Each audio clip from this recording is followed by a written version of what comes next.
Authorities in Gaza updated the death and injury toll of the Israeli occupiers' genocidal operation, saying attacks claimed the lives of 28,730 Palestinians and raised the number of wounded to 67,984. In Colombia, President Gustavo Petro stated that threats to overthrow him from the government still remain. And strong protests erupted in the capital of the Democratic Republic of the Congo against the government of the United States, France, Rwanda, and the United Kingdom that cooperate with the silent Holocaust in the country. Hello and welcome to From the South. My name is Belén de los Santos, and from the TeleSUR studios in Havana, Cuba, we begin with the news.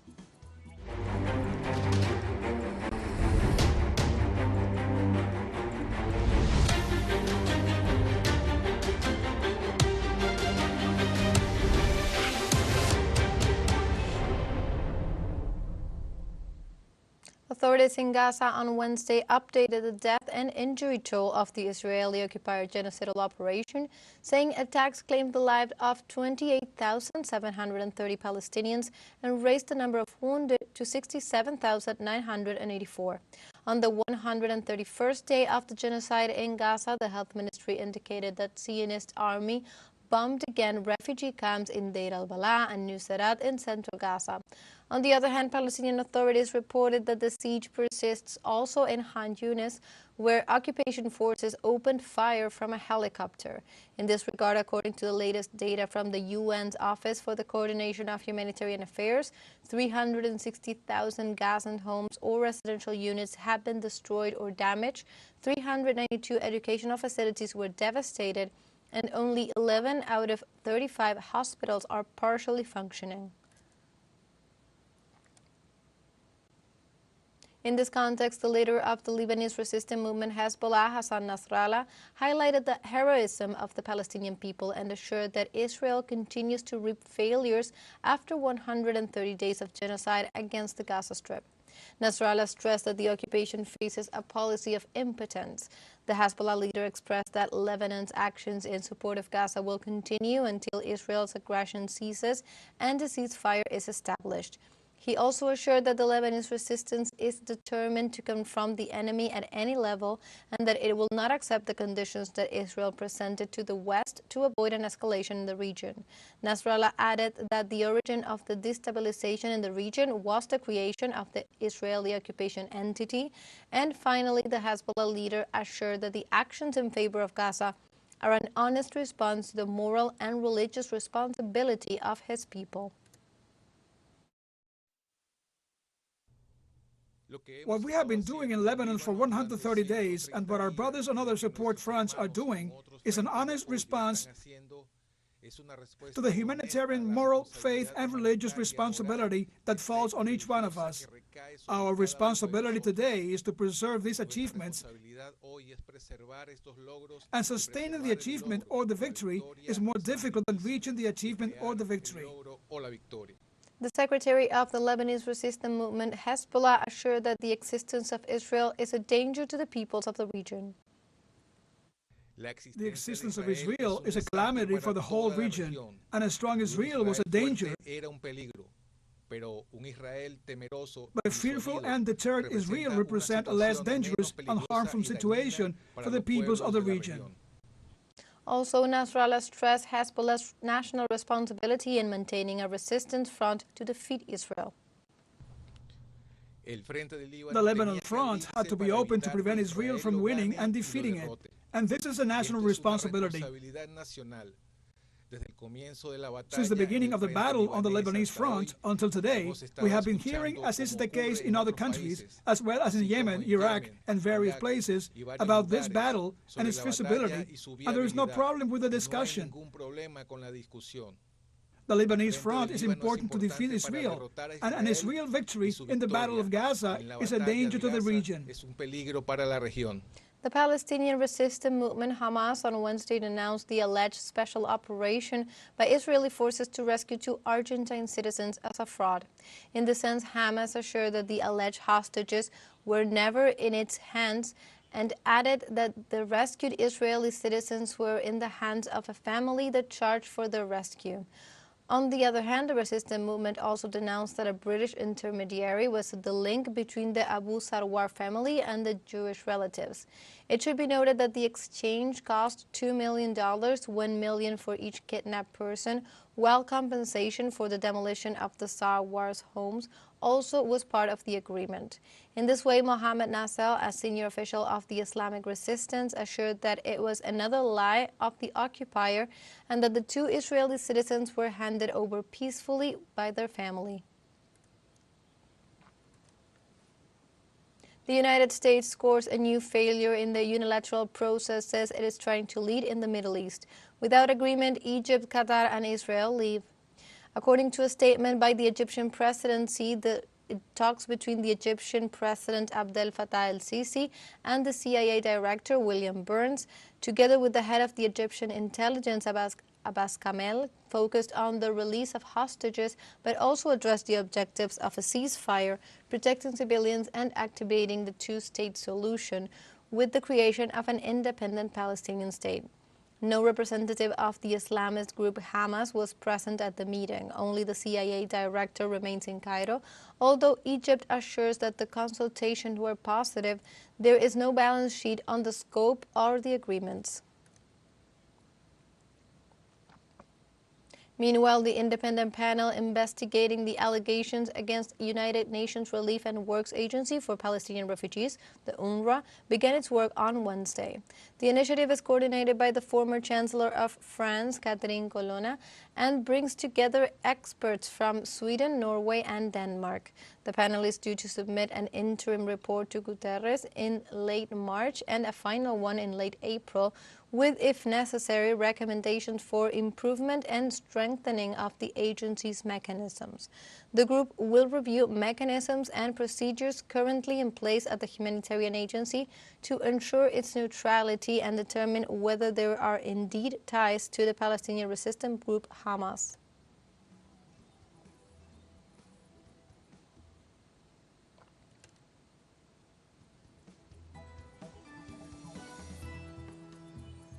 Now let's take a short break, but remember you can join us on TikTok at TeleSUR English, where you will find news in different formats, news updates, and more. Other stories coming up, stay with us.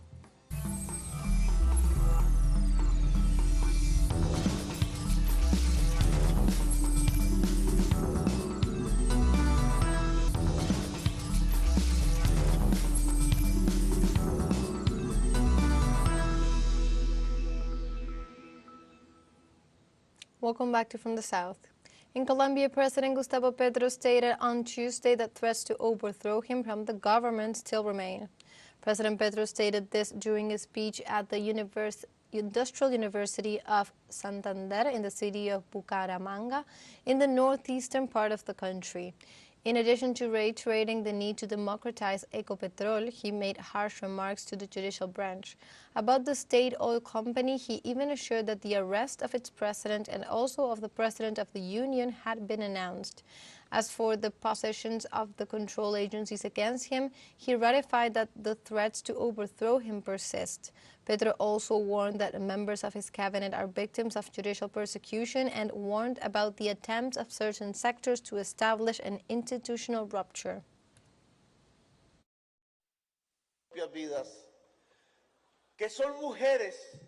The simple fact of presenting a list of decent women to end impunity in Colombia could bring about such a political earthquake, as politics in Colombia and part of the national justice system will have been degraded.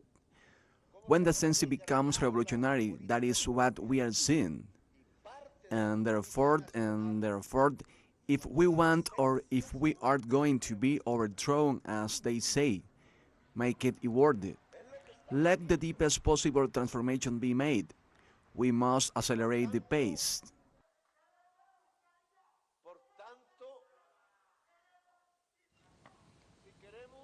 In other news, in Venezuela, Foreign Minister Ivan Gil took to X to comment a post made by the Canadian Embassy in which the country he described as an attack against the South American nation.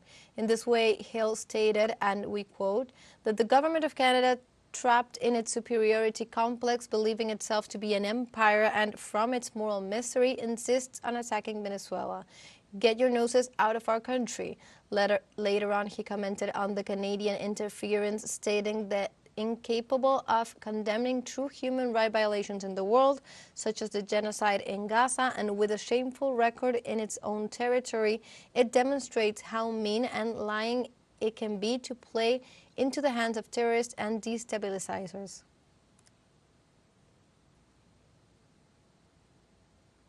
The electoral process in El Salvador continues accumulating accusations of serious violations under the framework, and facing several clashes, the scrutiny of the tally sheets in 6 departments ended at last.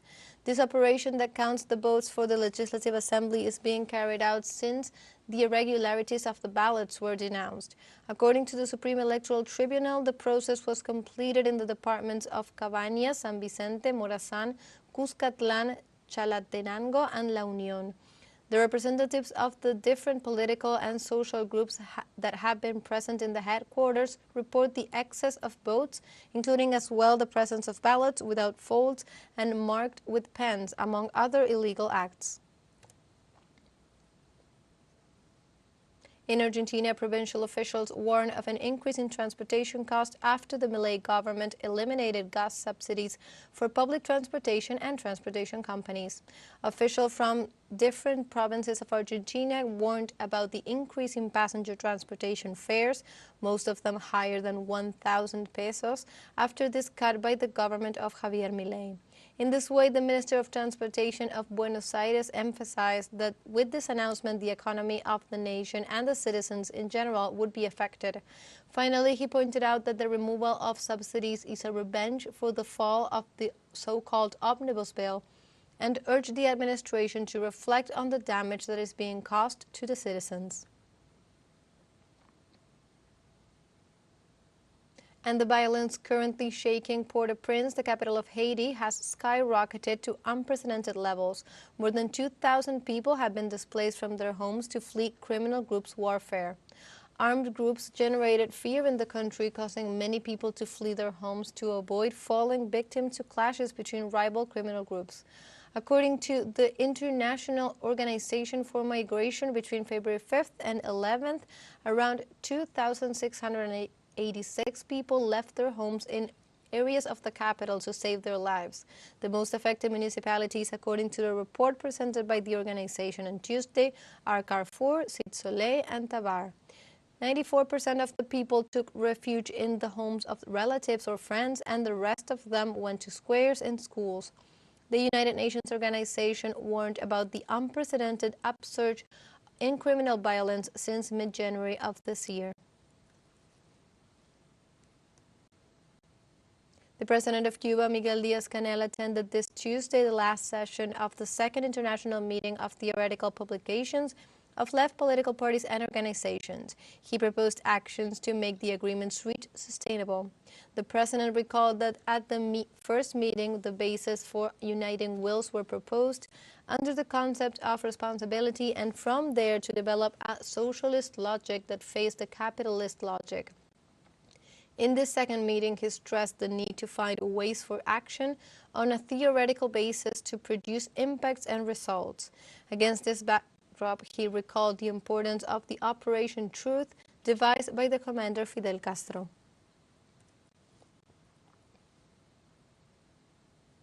And the U.S. House of Representatives on Tuesday approved the impeachment of Secretary of Homeland Security Alejandro Mayorkas.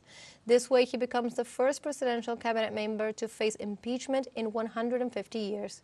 This was the second attempt by the Republicans, who achieved their goal with only one vote advantage. The 214 representatives found Mayorkas to have been negligent in his duties in the management of the border with Mexico. They also charged him with a violation of public trust for allegedly making false statements to Congress. The case now proceeds to the Senate, where they do not believe that any understanding can prosper.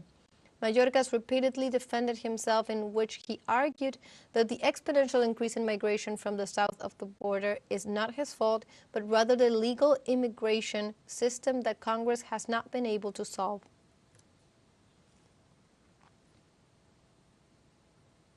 We have now a second short break coming up, but before, we invite you to join our WhatsApp community for our English-speaking audience. You can scan the QR code on screen to join directly and also share the link to reach more people. Constant news coverage of Latin America and the Caribbean, as well as the rest of the world. Stay connected and informed with TeleSUR. Final short break, don't go away.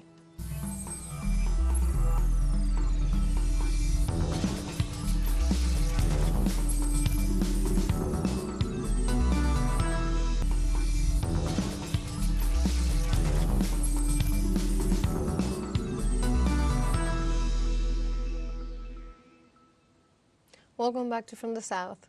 Strong protests erupted on Tuesday in Kinshasa, the capital of the Democratic Republic of the Congo, aimed at the government of the United States, France, Rwanda, and the United Kingdom that cooperate with the silent Holocaust that thousands live in the country.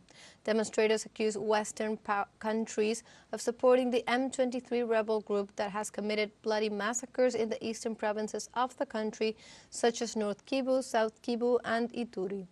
They claim that the appetite of these nations for coltan and cobalt leads them to support, with the complicity of Rwanda, several violent militias that have forced nearly 7 million people to move, according to data from the International Organization for Migration. They also repudiate the passive attitude of the United Nations. And Brazilian President Lula da Silva landed in Egypt on Wednesday as part of his first international tour of 2024, which will take him to other countries of the African continent. According to Brazilian leaders, President agenda on Thursday will be the meeting hosted by Abdel Fattah al-Sisi. In this regard, according to Brazilian press, they will hold a working meeting behind closed doors, followed by an extended session with the working commissions. During Lula's visit to El Cairo, several bilateral cooperation agreements are also scheduled to be signed.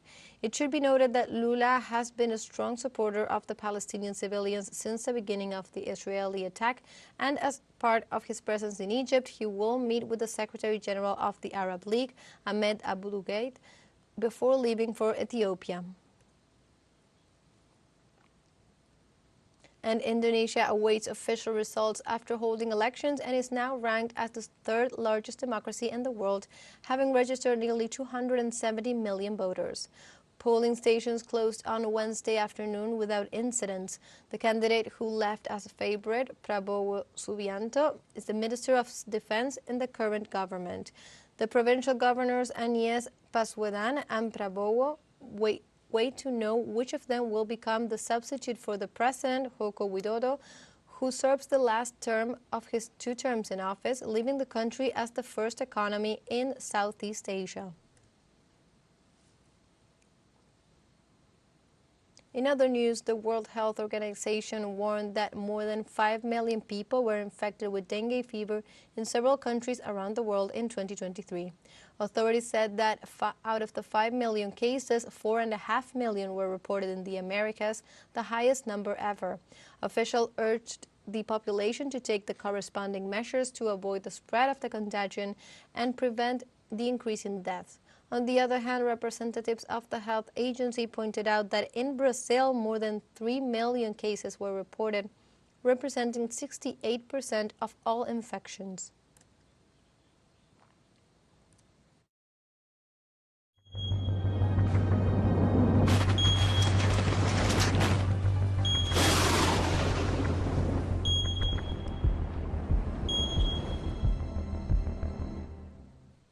We now move on to other topics. In Ecuador, heavy rains continue to affect several regions in the country.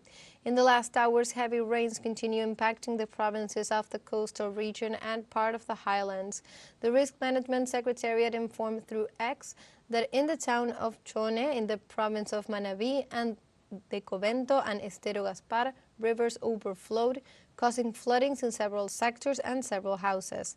The institution detailed that some 15 houses were affected, as well as 60 people and a public property. It is not uncommon that the winter season and rains leave affected people and material damages. However, this year, the effects of the El Niño weather phenomenon pattern have added to this situation.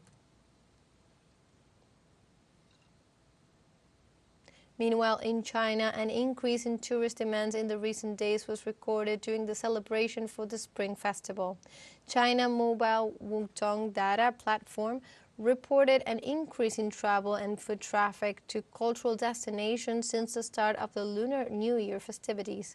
It also reports that Beijing parks had nearly 5 million visits, which represents an increase of 98% over previous years. Additionally, it reports that intercity tourism grew by 50% compared to the previous holiday period. According to that source, during the Lunar New Year festivities, travelers showed great interest in visiting places such as Hangzhou, West Lake, famous for its Pinterest scenery and historical relics. In addition, the scenic belt of the Confucius Temple and the Qinghai River in the southern province of Nanjing. And like this, we have come to the end of this news brief. You can find these and many other stories on our website at telesurenglish.net. And also join us on social media. We are on Facebook, X, Instagram, Telegram, and TikTok. For TeleSUR English, my name is Belén de los Santos. Thank you for watching.